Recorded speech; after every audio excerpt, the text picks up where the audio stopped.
just waiting on one more to finish joining. Oh my gosh, that was fast. How many do we have? It looks like we have 10 participants today. Okay.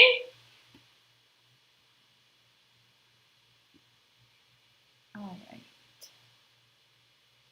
I'm just going to go ahead and make sure everyone is muted.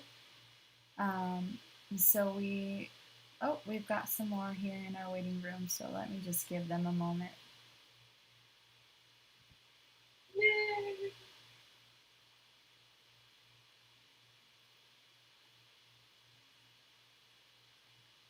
All right, awesome. So my name is Rosie. I am the Arts and Culture Specialist. I will be streaming live on YouTube. If you have any complications with Zoom and you received our email, I also included the YouTube link. Deborah will be leading us today in a step-by-step instructional Zoom class to create that beautiful cherry blossom that we all saw on our social media, and you see there behind her. She will go ahead and take over from here. Yes, I am going to take over from here. I am so excited you all are with me today. I'm coming into the scene here. I got my brushes. You guys look awesome. I happen to have done, what do I want to say? I've done an Asian theme with you last week, so this is kind of fun to be doing the same thing. And I thought we would do it in acrylic paint this time. We were working in a little bit of watercolor before, and you all did a great job. We did a landscape with the trees. So this time we're going to work in acrylic and we're going to do perspective. We didn't do perspective before. And it may seem daunting. It might seem like, oh no, I can't do this, but you really will be able to do it. You will do just fine. And I'm going to walk you through it step by step. And let's make sure we have everything. So make sure you got a pencil handy. I'm going to draw, or at least put my perspective point with a charcoal pencil so it shows up for you. You could just draw with your paintbrush too, so you don't have to feel like that you have to run and go get a pencil. And I have two types of brushes with me today. I have a bristle brush that will hold paint. It'll be great for putting that beautiful blue sky in and green grass. And then I have a sable brush, which feels like a horsehair or makeup brush. It's really soft. It won't hold as much paint, but it is very useful when drawing with your brush. And then I have a couple of smaller ones, just in case I need that for something like detail. And my name at the end. So you can go find something small like that. It doesn't have to be like in your kid's watercolor pan. So something a little small. We're going to have fun because we're going to be looking at the Impressionist painter Van Gogh today. And Vincent van Gogh used a lot of texture in his work. He was inspired a lot with some of the Asian landscape, and I'm not sure that he actually visited there, but I know his uncle did a lot of traveling. And it was interesting that the cherry trees have been around for quite some time and celebrated for quite some time. So I'll talk about that as we go along. I chose the cherry tree idea today because I used to live in Washington, D.C., and for 15 years, and they would bloom almost like clockwork, and you knew that spring was in the air, and everybody would come out and picnic and walk along the Washington Mall. There are these trees everywhere, all over the United States, and so I'll talk about that too in a little while. Okay, paint. You got to have some paint too ready, because we're still letting a few people in, so that's good that we're kind of going over what you need.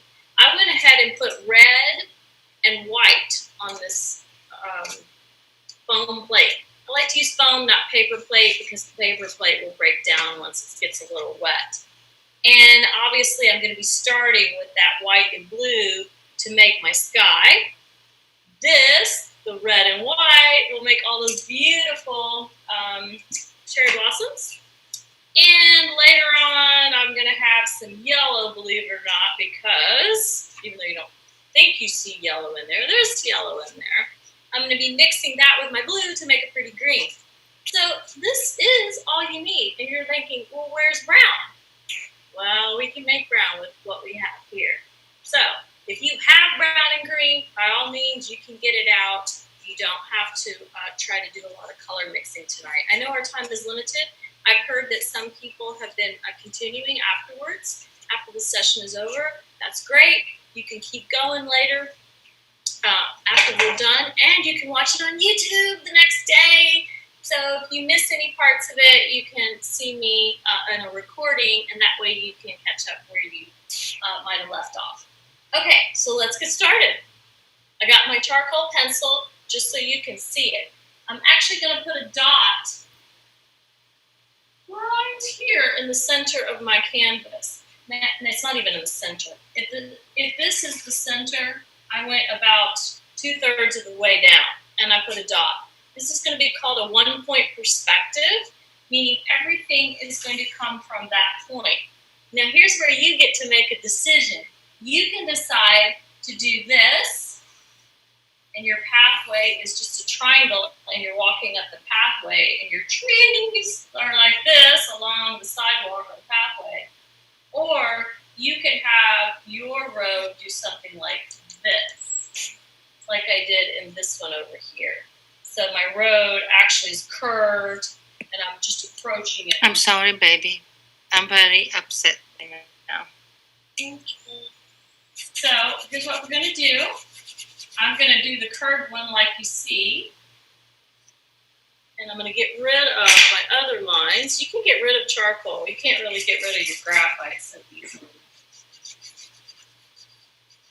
But you decide, are you going to have a triangle road, or are you going to have a curved road? Okay. Now you're going to be able to see it even better, because I'm just going to go ahead and take a little bit of blue so you can see that's my road. Or my path, whatever you want it to be. Okay, my horizon line is also going to be on the dot. So this is my horizon line. You're probably drawing in pencil at this point. Okay, now what I have to do is figure out where I want all my trees. So I'm going to be painting the sky, of course, first, and then I'm going to figure out where those trees are going to go. And I want to be thinking about the trees because I don't want to have to fill in so much blue back there if I really got this big, blooming, beautiful tree in the front, so I don't really want to spend a whole lot of time putting a lot of blue back there. You'll notice, too, in my sky, that I go from a little bit darker blue mixed with my white, and it gets really light down here at the horizon line. The horizon line is where the ground meets the sky. So we're going to start with kind of a deeper blue. It's actually not even that dark. You'd be surprised how much little blue I use when I make sky. All right, so let's do that. I'm going to use my hog's hair bristle brush, the really rough one, and I'm going to mix it with just a tad of blue, mostly white. And you can see I'm mixing it up. And it's kind of like a baby powder blue, so I'm going to use more white because I really want it to be more light blue. I can always go darker later if I want to. Okay, so I'm going to just start layering that beautiful sky in there. And I know there's going to be a big tree here, so I don't have to put a whole lot of paint in there, but I can dry brush. That just means I don't have a lot of paint on the brush. I kind of know there's going to be a big tree right here. If you don't know yet where your trees are going to go, you could go ahead and put blue over the whole thing. I'm working on a 16 by 20 canvas just so it's big enough for you guys to see. In your description, you would have seen that I had 8 by 10 or larger, right? So you should actually be able to finish this painting in this setting. whereas I have to go really quickly on something this large.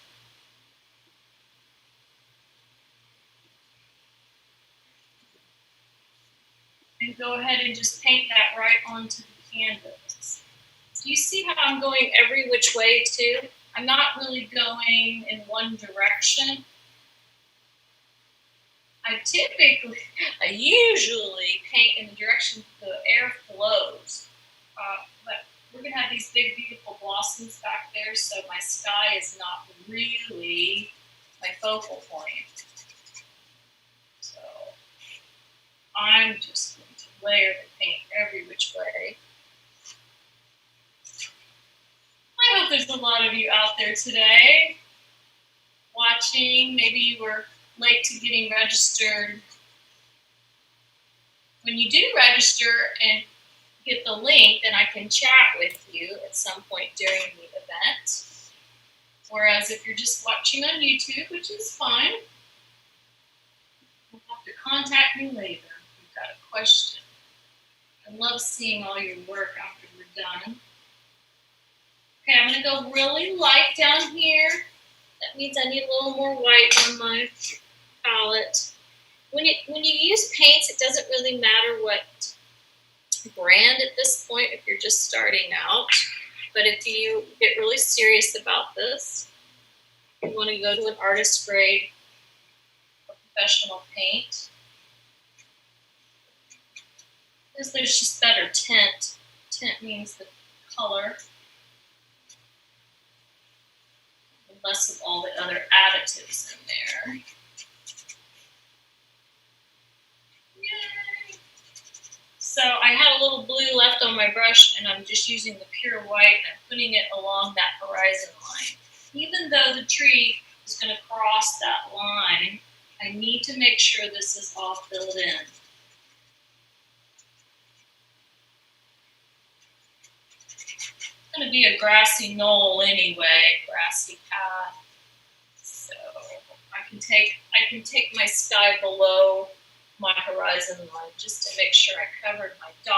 I don't want to see that dot right now. Okay.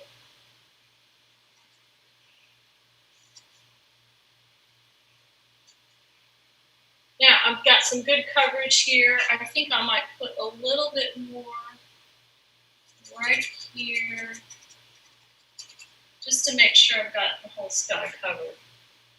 Okay, at this point I could put some clouds in, right? If it's not too wet. If your painting is still really, really wet, so you put a lot of blue on there, you might want to wait a little bit. But then you'll have blue clouds, which right now, we've got a lot of blue clouds outside here in Arizona. I don't know where you're coming from, but it's probably already sunset where you are. It's early here. Okay, so I can still use this same brush, or you could switch if you prefer to use the round brush for the round clouds. I'm kind of swirling them around. See how I'm doing that? And I'm dabbing at it. And what I could do is also take my little ugly, paid a lot for that napkin, well you do these days, what's going on. And I'm just going to kind of dab at it a little bit. Give it a little texture like Van Gogh.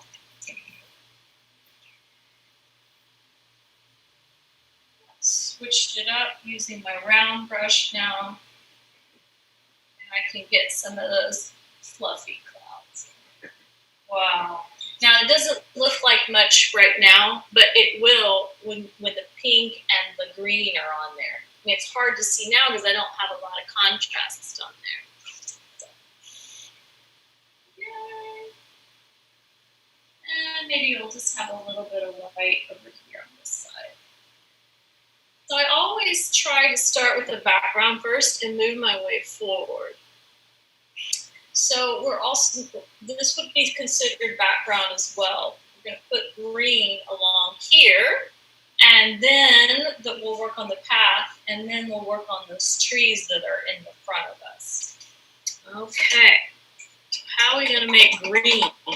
Some of you have green already. Some of you went and bought a big bottle of green. Well, I mean, green comes in so many different shades, and you make it by how much yellow or how much blue or how much white that you put into the whole mix. So let's experiment with that.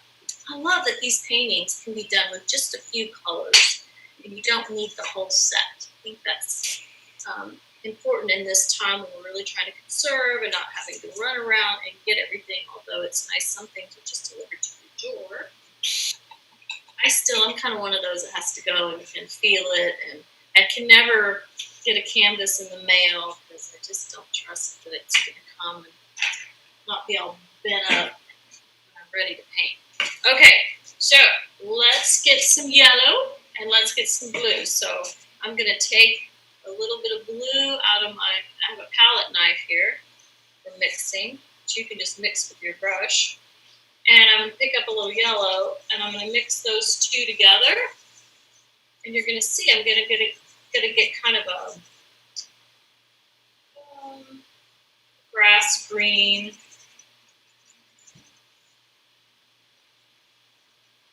Very pretty. All right. Now, I just want to show you while I've got your attention on mixing. If I add more blue to my green,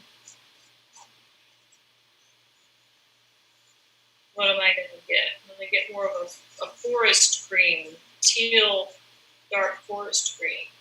If you add more yellow to your green,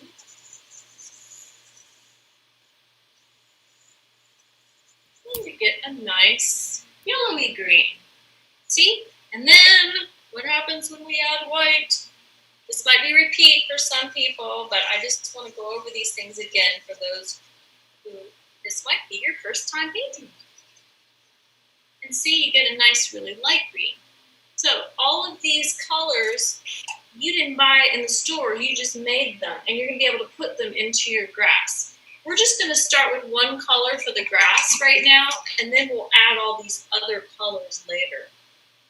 So let's use the hog's hair brush, the one that feels really heavy and bristly. Heavy. I don't know that it's heavy. It's definitely rough around the edges.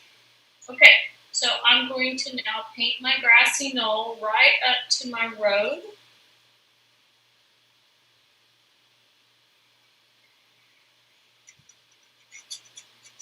You hear it scratching the canvas. I love that sound. It means I'm at work and I've got something going on.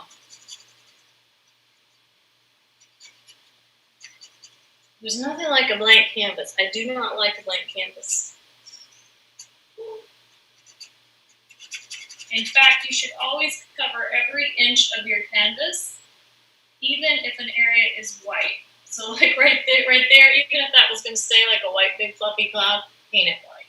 You just want to have the same sheen throughout the painting, protecting the painting. You know, there's a drying agent in this acrylic paint. Even though there's gesso already on your primer, just looks nice. Finish it up. Okay, I've got to make up more green because I didn't make enough. So I'm going to repeat again for those who might have just been tuning in. So I've got some blue, and I've got some yellow, and I'm going to mix them together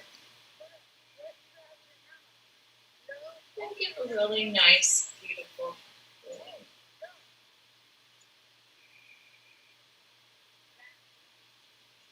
Your horizon line does not have to be completely straight. I've got a few bumps and hills in there. Horizon lines can be curved, mountainy, you know, the waves. Horizon lines do not have to be straight. So there's no reason for us to get our rulers out. In fact, anything in nature is not straight. So there is no reason. In fact, our Earth is round. So, yeah. Nothing straight. If it were a man-made, like a fence, we made it. We're going to measure it, test it twice. Yes, then that would be straight. Well, unless I made it, then it would be very straight. I did not do well in woodworking in architecture school. I think the guys had an upper hand on me with that. I was like, I have to use a circular saw? Oh no. Yeah, I have a few injuries on my hands. Luckily, I didn't take any fingers off, but yeah, I've had a few surgeries. Building a model or two. Okay.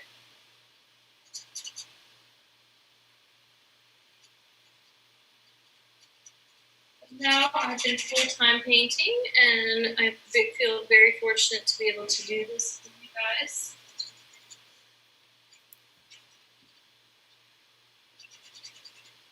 If anyone has any questions, you can use the chat box below.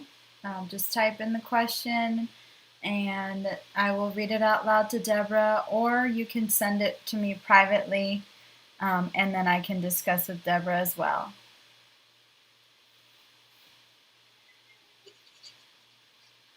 Yes, please ask questions, because I'm sure that you've got some questions with acrylic paint. Maybe something isn't working, mixing correctly. Maybe the brush is not what you anticipated.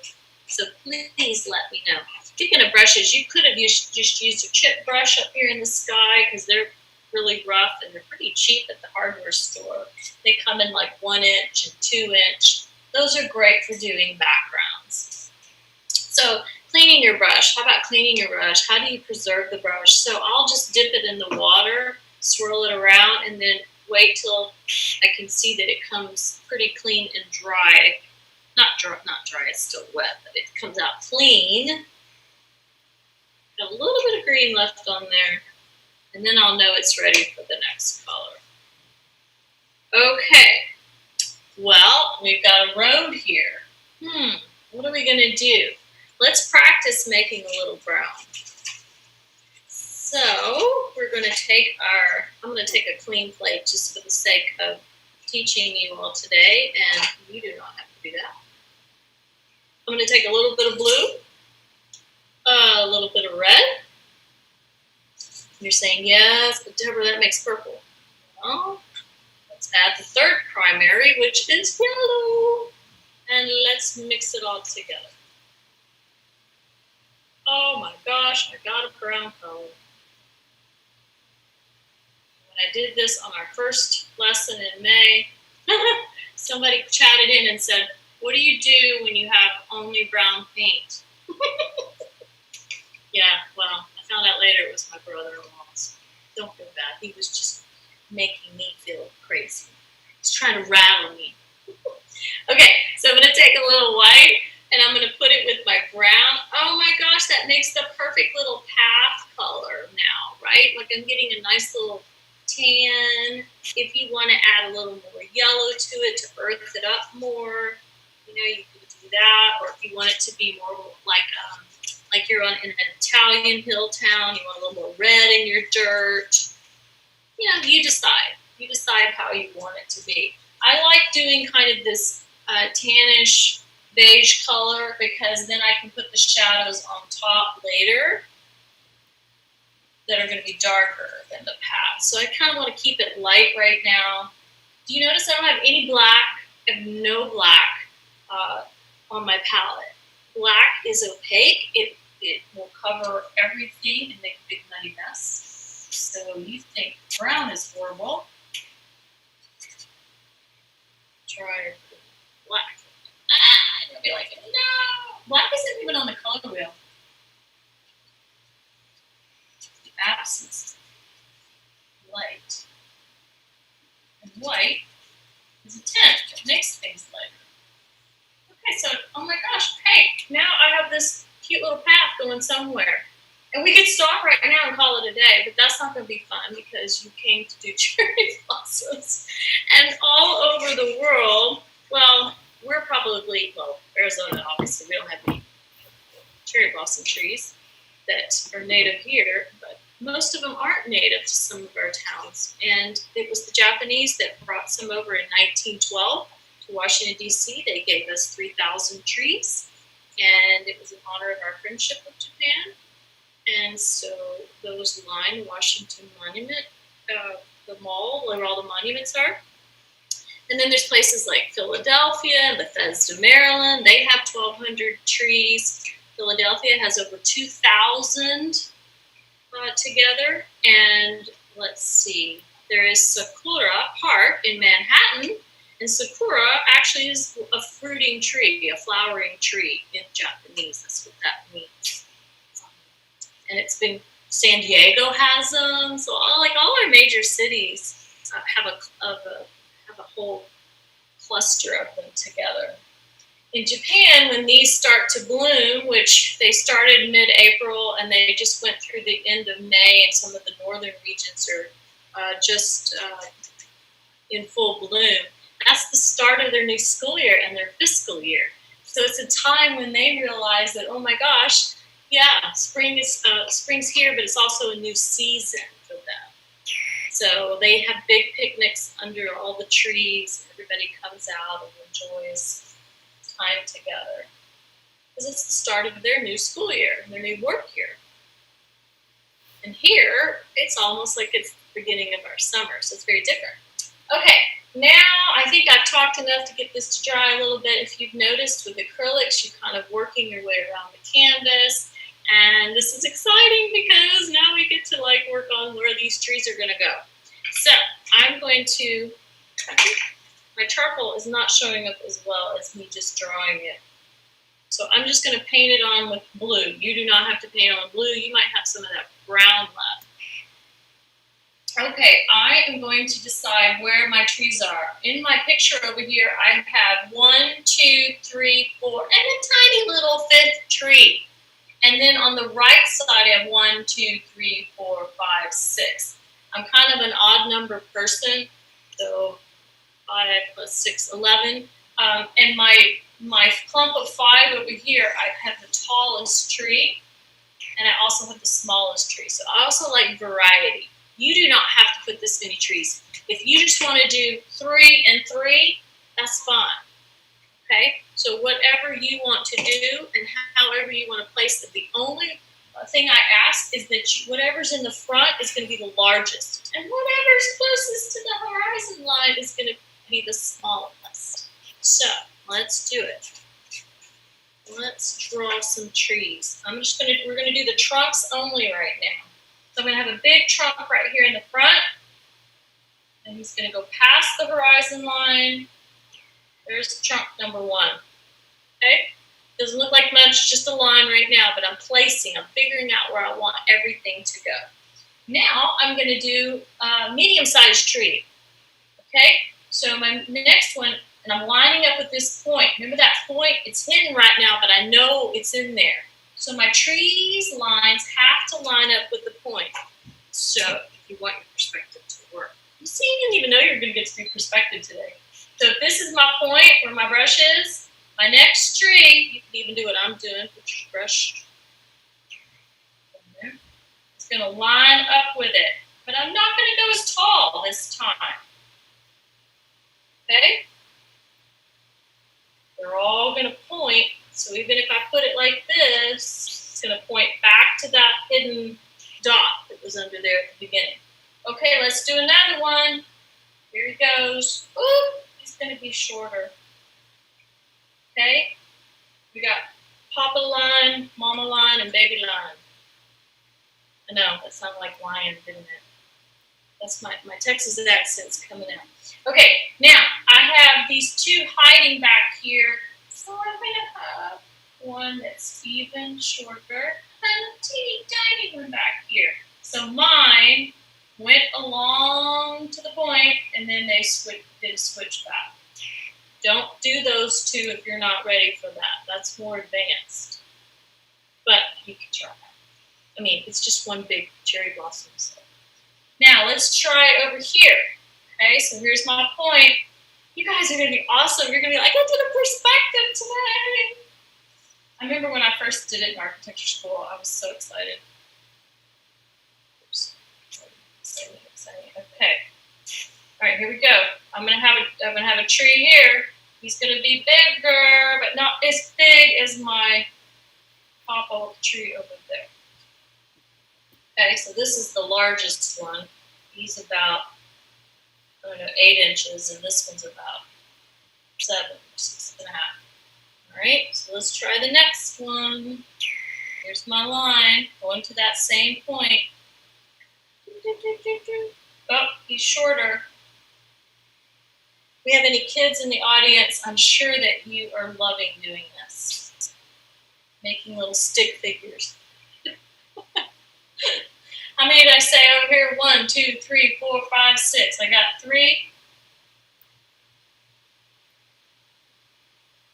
Make sure my tops are kind of in line too. 4, 5, and a little short 6 right there. Yeah, it looks like Stonehenge. For my English friends who are over the pond and chiming in, we had some of my friends from last time. Okay, y'all ready to expand those trunks a little bit? Let's make some more brown because I ran out. So I'm going to put some blue here. Some red here, and I'm going to get a little yellow here and mix it all around. If it's looking a little purple, you add yellow. If it's looking a little green, you need to add red.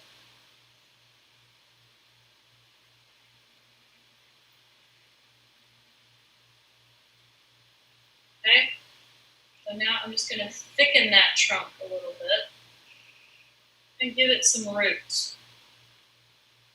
I like to paint the way something grows, so it's really nice if you start at the roots and kind of go up. Don't go so high that you're going to have a hard time covering that up with cherry blossoms. This trunk is not going to be as fat, and of course the rest of them are not that fat at all. Just covering over the blue now. This one will be a little fatter. A little bit of trunk. Very ornamental tree, aren't they? It's so beautiful. The canopy is so nice and wide that you could fit the whole family underneath. Okay. Yes. Ta-da!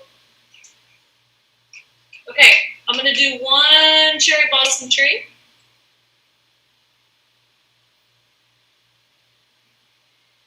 Before we take a little commercial break here. So I'm going to take this thinner brush I told you about that I thought would be a little bit easier for us to draw with for limbs, and I mentioned at the beginning. And if you don't have that, you can still use your big round brush. You're just going to be putting a little paint on the tip, not on the entire brush. And you can still see how I can still draw with it. I can still draw with my big one. But if you feel more comfortable with the smaller brush, by all means do that. Okay, so I like to draw trees like they are Ys. So if here is think of this as the leg of the Y, and here's the arms. Now this leg is going to have 2 arms, and this one's going to have 2 arms. So think of it like a Y, another Y, another Y. Now you're well on your way to drawing trees.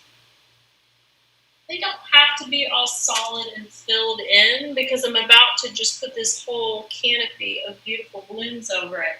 So don't feel like you have to get it so solid brown. I see some of my canvas coming through. That's okay. All right, I'm going to do the next one. And he's going to cross over that one. That's okay if he's overlapping. There's another one. Yeah, we're getting the hang of it. Getting the hang of these spidery trees with no leaves. This is what they look like in the wintertime. Except the ground is all brown when I walk to work. wasn't as pretty.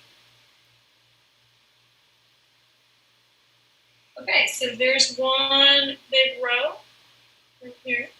Let's go ahead and do this side, and I'll let Rosie talk for a second about my website, and if you want to donate something to my business for my time and materials, that'd be awesome. Anyway, she's going to talk a little bit about that and how you can do that. I don't take anything for granted. I know that this is difficult times, and this is a free class. You do not feel like you are obligated to do anything. It's only just a tip if you just feel like you would like to. Okay, Rosie, I'll let you talk for a second. All right. So I do link all of her tip links in the chat box. I did find out that if you click the link, it doesn't necessarily direct you there, but you can download the Venmo application on your phones, as well as just going onto a browser and going to Venmo.com, PayPal, Bravo. Those are all websites that you can put on your search engine and find. So it's not an actual link. You will have to pop that URL into your browser, and that's how you will get there. So I will put all of those written on the chat box. That way, if you just need to copy and paste that into your browser, you can do so. We're just so grateful to have Deborah, and we're lucky to have her for another month and a half, I would say, because we are going to be running these classes until the beginning of August. So we're very excited for that, and we will have those classes posted on our registration site by tomorrow at 5 p.m. So I'll send out links to everyone who's registered in the past, just to make sure that you're able to get registered for the remaining sessions. Yeah. Thank you so much, Rosie. She has been so helpful working for the city of which I live in, and I am very grateful. We have a city that supports the arts, and I've been living here for a long time, raised my children here who are now off to college, and they've done many programs in Parks and Rec and Gallery 37, and just working in the game festivals. And there's just so much the ballet that we have in the park. So as an artist, I feel that they're very supportive of our culture and what we like to do and create and how we like to recreate. So I'm very grateful. Okay, so let's keep, well, you probably got your road trees done by now. Mine look like they're in some kind of Hollywood horror movie. They look like they're just these little sticks marching along. We need something. So I at this point, I'm kind of letting that dry a little bit. I'm obviously going to go to the big one first and not mess with this side, because that was the last side I did. Remember, I told you kind of got to move around the canvas unless you want to be mixing paint as you go. And in this case, I don't want to get a lot of that brown into my beautiful tree with all those beautiful blossoms. Okay, this is going to be the fun part. Okay, so I've got red here, but I'm going to need a little bit more white. So we've got red and white. And red and white, when you mix them together, you get a beautiful pink or cherry color. So let's do that so that we have all three colors here. So I've got red, I got white, and I get this really pretty pink. Okay. And believe it or not, it's the pretty pink we're going to put on first, but we're actually going to use these two colors too. So we want three colors for those trees. That's how you add depth. Always think at least three. So like for the grass, we made up two more green colors. You always want to do that. Like doing hair, it's not just you have brown hair, you have highlights and lowlights. So, I know your hairdressers know what they're talking about. Okay, if you can get to one. I finally got to go get my hair cut. Thank you, Pam. It was my friend. I had a friend do it. Okay, here we go. Let's put some pink on. And I'm using, you could use either brush. If you want to pounce, I'm going to show you two different things here. I'm going to put the paint on the tip of my brush, and I'm just going to pounce on it.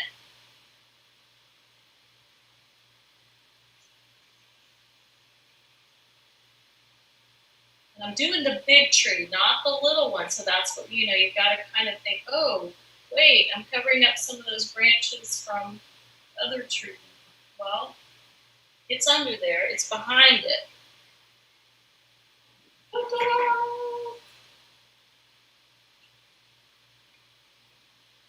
I'm just dabbing at it. I'm dabbing at it like an impressionistic painter. They would use dashes, points, like pointillism.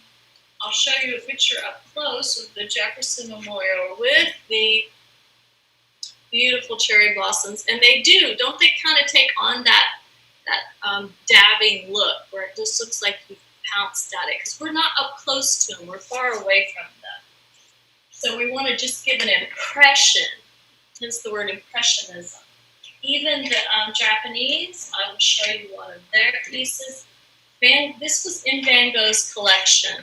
He loved collecting Asian art with the cherry trees. And so even though that this was done in ink and watercolor, it was still dabbed on like that. Beautiful. All right. Well, let's keep dabbing. I didn't even reload my brush, just dabbing on it. This is kind of fun. This is fun for the whole family. You can't go wrong with this scene, really. This is one, too, that is good for beginners. It's good. Special needs, just really fun to do. So you don't have to have a whole lot of fine motor skills for this. So I've used this with all my students. I teach all abilities, ages. I'm gonna leave about, I'd say about 2.5 inches from the top, but I'm gonna go a little bit lower, maybe 1.5 inches. And that canopy's pretty wide, believe it or not. And that's tree number 1. You can just see the limbs kind of peeking through there. All right, how about tree number 2? Well, he's hiding under there. So all I need to do is just put a little bit of undergrowth or under this one, because I really can't see its big canopy. It's hidden behind the big one. And same thing for number 3.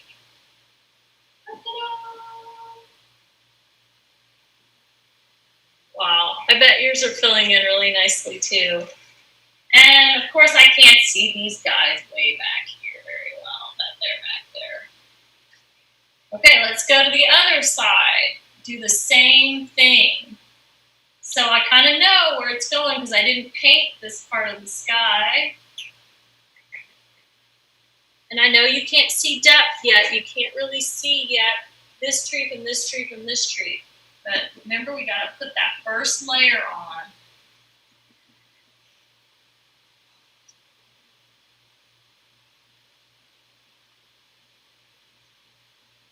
Pouncing so you can hear my easel going up and down there. Okay, and now I'm going to do the next tree next to it. And then the next tree. Don't really have to mix up that much paint.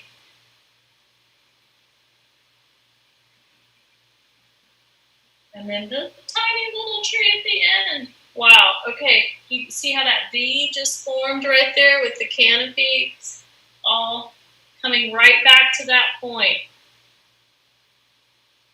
You could kind of take your brush and just see if it's all pointing back to that point.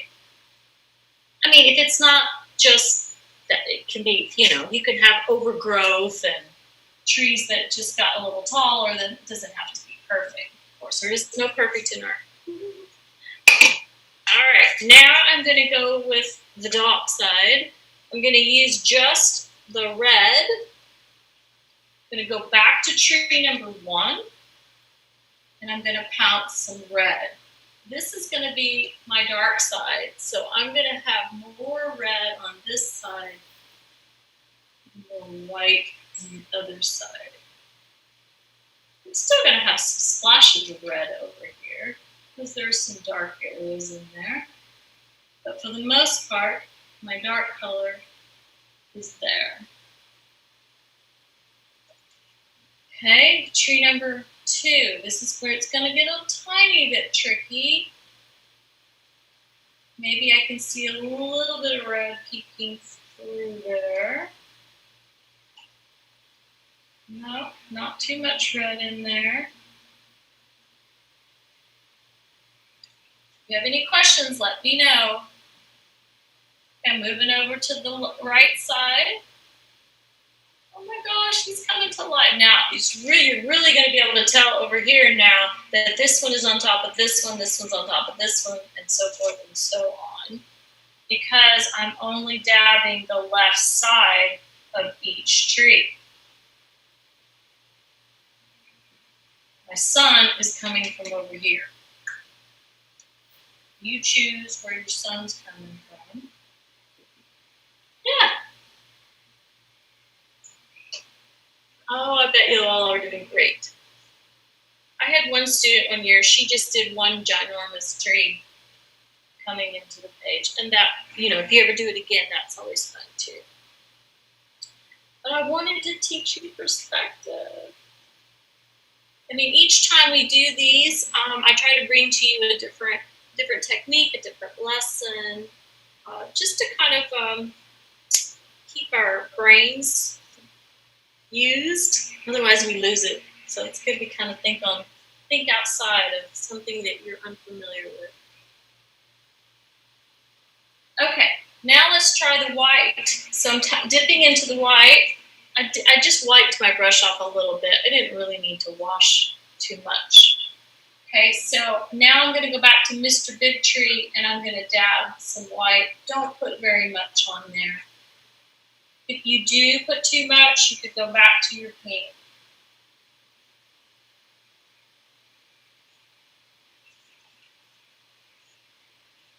I mean, very little. This is just where the sun's kissing it.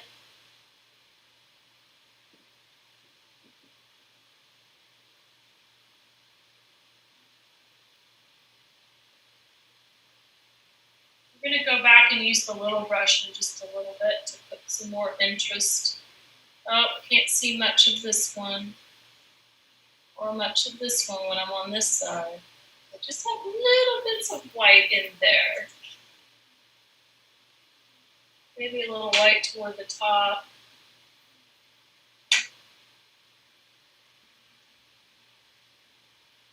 Yeah.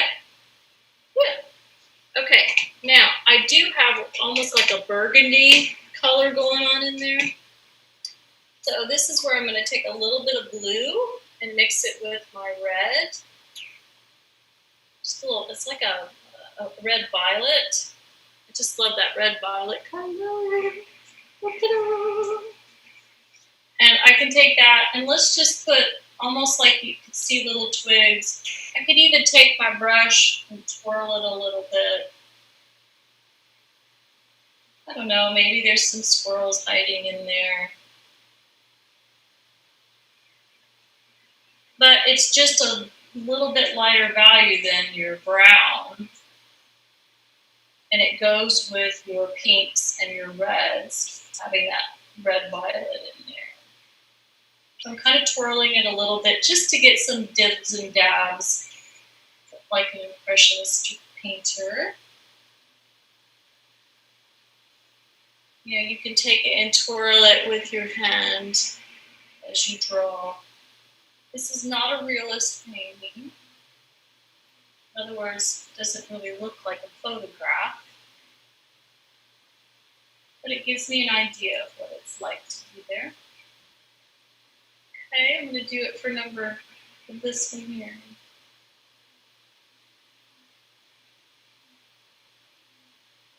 Yay!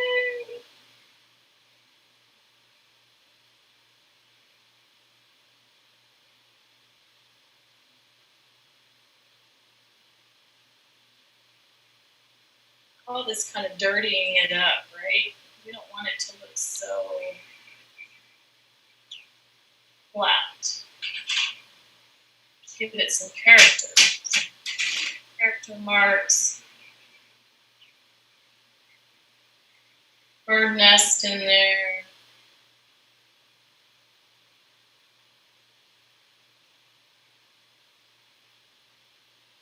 Okay, this is where your fan brush, if you have a fan brush, it means the brush is fanning out.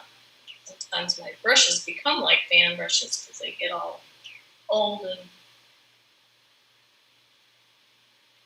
losing their hair. But you can take that and you could have fanned some of the shapes of the trick canopy.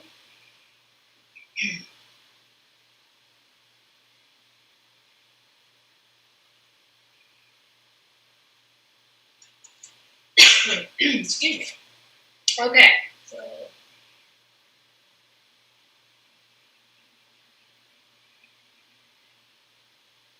putting a few excuse me, excuse me.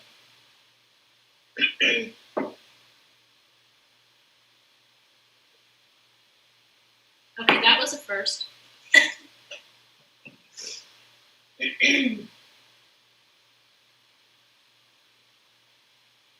Like those newscasters that have to take a break and go, oh my gosh. Okay, so I've really dirtied up those trees and added some things to them. I'm even going to put some little pops of green in there. I just think that it needs that. Like there's some green leaves in there.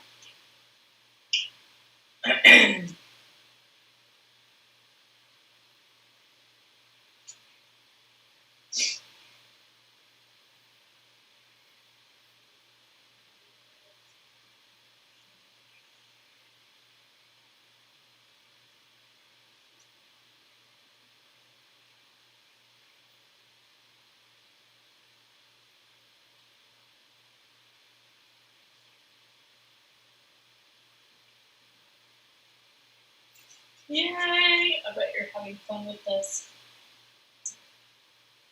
You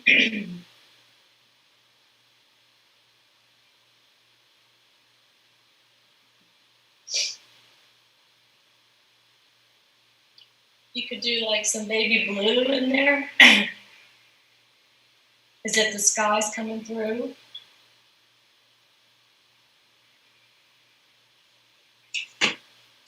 I've got a little of that left here.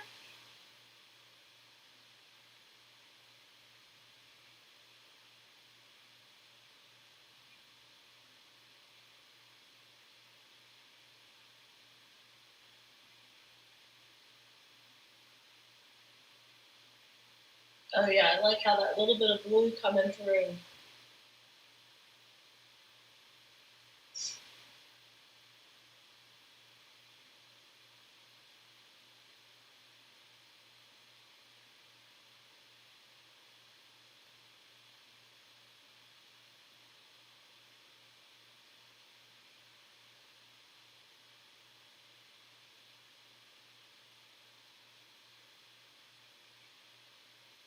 Okay, I'm going to go back to my tree trunks now. I might come back later to the cherry trees toward the very end, but I want to work on my tree trunks because they also need to have a dark and a light to them. So I'm going to take some white, put it with a little bit of my brown here. And remember I said the sun's coming from the right side of the canvas, so I'm going to brighten up this side of my tree trunks and make them look more 3D. Don't ever miss this step because that really is going to make all the difference. So just a little tannish, the light's hitting it.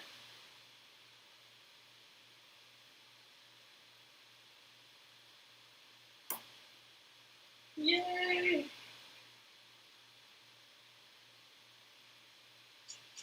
My trees in this painting are a little bit more bright red, almost like only pink, but it depends on which red that you're using. So it depends on what your palette is.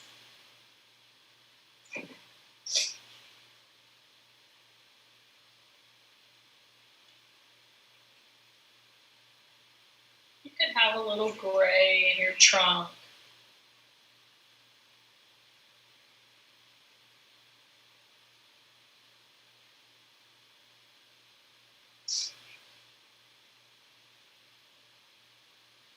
Okay, all right. I feel like they are starting to stand out. All right, now I'm going to go work on the grass. We're just moving our way around. You can use your, I'm using the round brush, the sable brush. You can use the big one or the little one. I'm going to use the big one. It'll just go a lot faster. Okay, so I need to mix up a little bit more green, but this time I want to have a dark green, so it's mostly blue this time. Okay, and I want to paint in the way it's going to grow. So from the ground up. The ones in the very front are going to be really tall.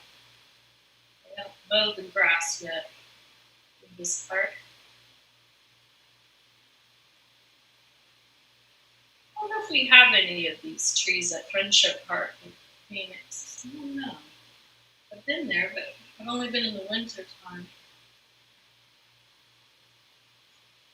They'd have to water them like crazy. I think it was 113 here today.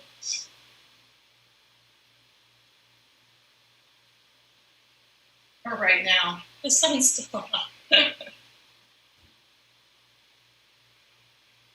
Okay, so they're bigger down here, right? But the further I go away, they're going to be tiny, and I'm barely hitting the canvas. There's barely hardly any paint on the end of my brush. So they're big blades of grass at the very bottom, about 2 inches up in the middle of the grass. They're only going to be a 1/2 inch to 3/4 of an inch tall. Just march them along the page. Now you're really being an impressionistic painter. You're doing the dashes. All right, now I'm going to do the teeny tiny ones back here, which I'm just barely hitting because they're further away. That's how you're forcing the perspective. You're making this thing now look 3-dimensional by changing the scale of things, how close and how far they are. And I know you guys are doing an awesome job. Nobody's even asking me any questions, which means you're very busy. And you'll just say, I did a perspective tonight.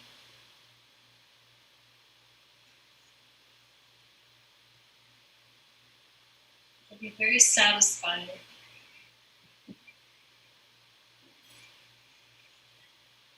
We did a peacock together on Saturday. Some of you sent me your artwork.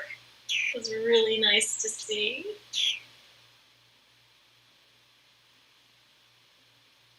All the different colors that you all use. So that was more about color and drawing. We were learning to draw form and shape to make all those eyes from the peacock, the body, the head. This is not so much about drawing shape, right? Not today. This would be about space.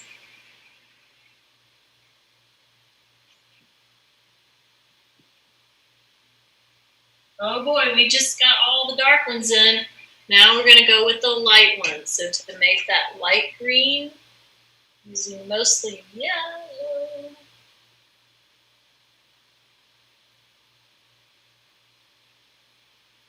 I might have to add a little white to mine because it's too close to my base color of the grass.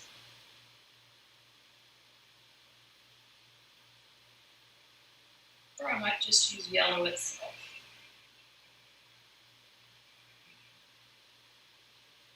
So I've got a pattern going here. I started with the darker green and went along the bottom and then the middle and then the far tiny ones. Now I'm using the light green, the bottom, the middle, and the far away.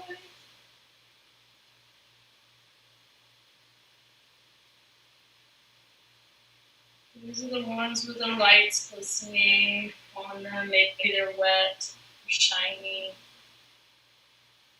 But I get an impression that this field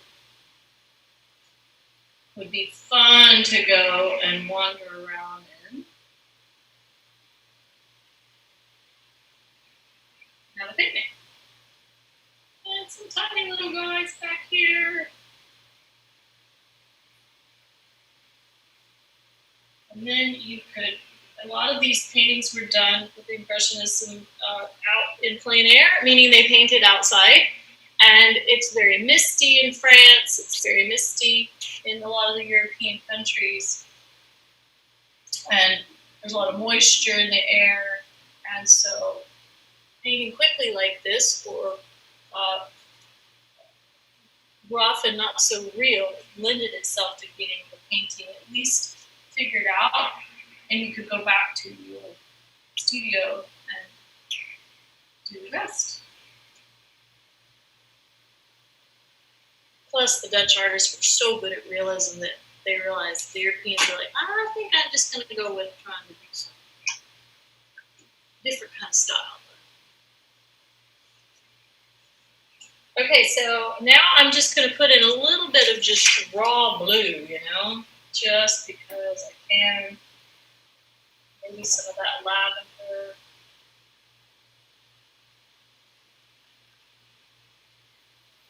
When you look at something 3 feet away, which is how you should view a painting, even though it looks crazy to put blue and purple in there now, but from far away, it's going to read. If you look at Seurat's pointillism, it's just all dots, and they're different distinct colors of blue, orange, red. But far away, when you view it, it looks like it's green, like a green meadow. All these other colors in there. So don't be afraid to add a few dibs and dabs of other colors. Now I think I want to be a little bit brighter along the path. So I'm going to put in a few those little jonquils, daffodils, something going on there in the springtime. Remember in Virginia we had those.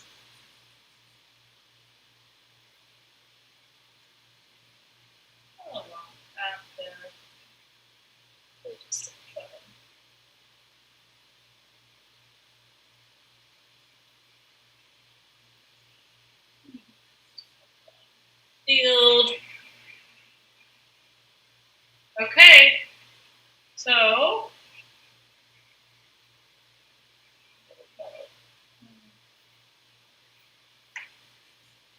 I am now going to dirty up my path and add a few shadows. We're just about there. This is getting exciting. Okay, so I know that my light, Mr. Sun, is coming from over here, shining this way. So all my shadows are going to go across the path. Oh, I better dirty up my path first a little bit.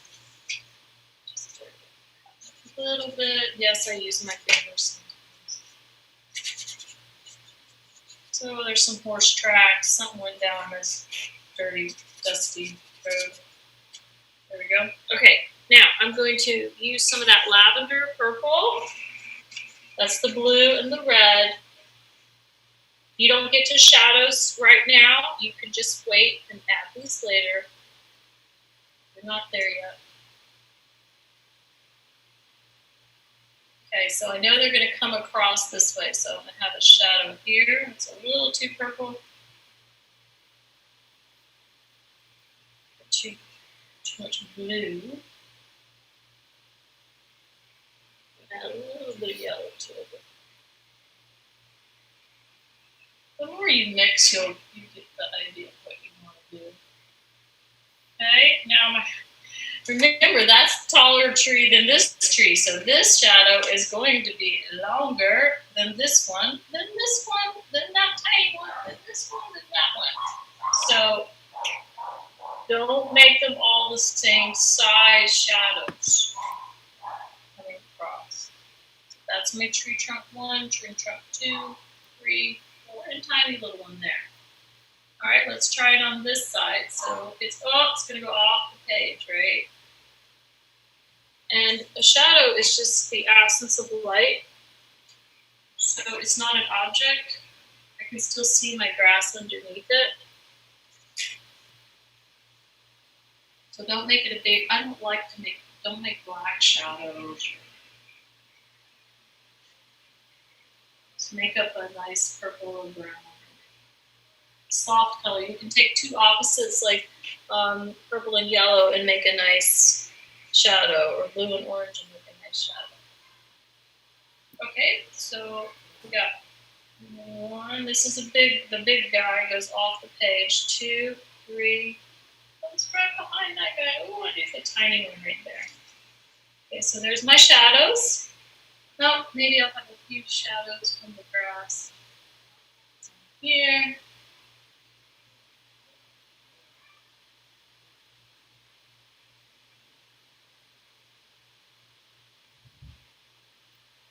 And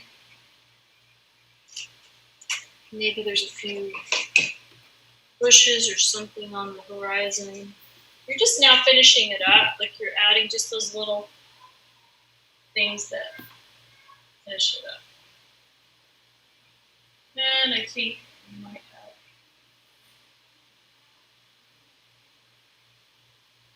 have grass into the road and a shadow like that. And there you have a nice painting. And you did it. So while you're finishing that up, I am going to talk about some of the things coming up, and you can also show me your work in just a few seconds. If you want to chime in on Tuesday, we're moving our Wednesday well to Tuesday Together Tondo. And I'll tell you what Tondo means when you show up. And the time is changing. The time is going to be 11 o'clock on Tuesday, this Tuesday. And we're going to do water lilies. We're going to do Monet. So we're going to stick with doing Impressionism. So if you enjoyed this today, you'll enjoy doing the water lilies that he is so famous for. But we're not going to use acrylic paint unless you want to. Of course, we're going to use some watercolor. Watercolor. It could be that you use whatever you have, if you have markers, whatever you have, but we'll do one big lily and we'll make just a bunch of water. So it'll be really fun. That's going to be really fun. So that's Tuesday at 11 o'clock. And then for those of you who love PJs and art, that's coming up, and that'll be on the 13th. So not this Saturday, but Saturday the 13th at 9 a.m. And that's really fun because you get to just get up and just start painting and having a great time. Maybe parents are making pancakes and the kids are busy painting along with me. Or everybody can paint along with me while you eat your pancakes. And you can be in your pajamas. It's just fun. And we're going to do a ginormous cat. Ooh. So that will be really fun. And I love color, so it'll be an eye-opener for Saturday morning. And then the 18th, so 2 weeks from tonight, if this is a really good time for you and you enjoy this 5:45 time slot of Mountain Standard Time, then you can do a pineapple with us. So it is summertime and the fruit are all in season, and some of you love Hawaii and the pineapple, so we're going to do one of those. And we'll use acrylic paint for this too. So I'm going to help you with that. So that'll be more like a still life rather than a landscape perspective that we did tonight. This one I did in fabric. This was fun. So I took the same concept and then just cut it up in fabric. That's really fun. Okay, so that gives you an idea of the next 3 classes. You can sign up for those through the city, Parks and Rec, online as an activity. You can watch them live on YouTube and have a really good time with it. And if you have any questions after tonight, please email me. There's my email, Deborah@deborahgullyart.com. There's my website. You can find out more about the classes, maybe look at the pictures of what we're doing. So that will be fun. And so at this point, we're going to try to share what you've been working on. If you want to hold up your artwork, that way I can see it. And Rosie's probably going to make it everybody come into audio too if you want to say something to it. Oh, yay! I'm so glad. I hope you've gotten this far. And if you haven't, well, you'll be there. All right, I'm going to go ahead and change our layout grid here so that we can view everyone's artwork. And it's your choice if you want to change your grid as well, but it is on the top right corner if you are on a browser. And we can go ahead and show our work if you're wanting to show Deborah some of these beautiful pieces. I know we have a few that have videos off. If you want to start sharing your video and you're on a browser, video sharing is on the bottom left corner. I can't wait to see. I'll put mine up close so you can see.